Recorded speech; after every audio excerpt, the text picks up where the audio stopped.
With the holiday shopping season behind us now, many will be turning their attention to corporate earnings season, which kicks off later this week. John Butters is senior earnings analyst at FactSet, and he's here to tell us what he expects for the fourth quarter and the year ahead. Welcome back, John. Good to see you, and Happy New Year. Great. Thanks for having me. All right, so what's your prediction and why? Well, coming into Q4, in terms of the earnings side, we're looking for 6% growth, and that's a little bit better than we've seen in the past few years. However, on the revenue side, growth is only expected to be 0.3%, and that's a little bit lower than we've seen in recent years. So a little bit stronger earnings and a little bit weaker revenues coming into this fourth quarter earnings season. And we've heard from an unusually large number of companies that are already preparing investors to lower their expectations because the numbers are not going to be that great. I mean, how unusual is this? And, what does it mean for this whole Q4 earnings season? Right. We've seen a record high number of companies in the S&P 500 give negative pre-announcements. At this point in time, we've seen 94, and again, that's a record high. However, if we look at the estimate revisions during this time, the numbers have only come down about 3.5%. We were at 9.6% growth expected at the start of the quarter. That's down to 6.3% today. So that's relatively in line with averages. So again, even though we saw more negative pre-announcements, we didn't see the analysts take down their numbers more so than average this time around. John, where are the surprises going to be positive and negative? Right. Well, in terms of earnings growth, the financial sector is expected to be the driver of growth, looking for 24%.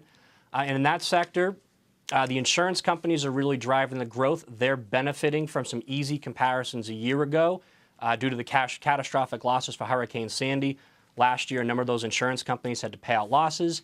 This year, that wasn't the case, so those companies are seeing unusually high earnings growth this quarter, and that's helping to boost the overall growth for the financial sector, again at 24%. John, one thing that we've heard from a lot of people in the business world and on the markets is that now that the Fed is tapering its stimulus, the key thing for investors is that fundamentals about companies' earnings, revenues are really going to count. So based on what you know, not just for this quarter, but for this upcoming year and with the Fed pulling out stimulus, what are the key takeaways for investors as they look through all these numbers? Right. Well, if we look ahead to 2014, analysts are very optimistic on the upcoming year. They're looking for growth of 10.5% in 2014. That'd be a significant improvement from the 5% growth expected for 2013 and the 5% growth we saw in 2012. If you look at the earnings on a per-share basis, they're looking for almost $120 per share. Again, that would be a record level. So the question will be, how likely it is that we'll hit that number. We know that analysts do tend to overestimate at this point in time more so than underestimate. So we'll certainly keep an eye on how companies perform, and do we see that $120 estimate start to come down during the course of 2014.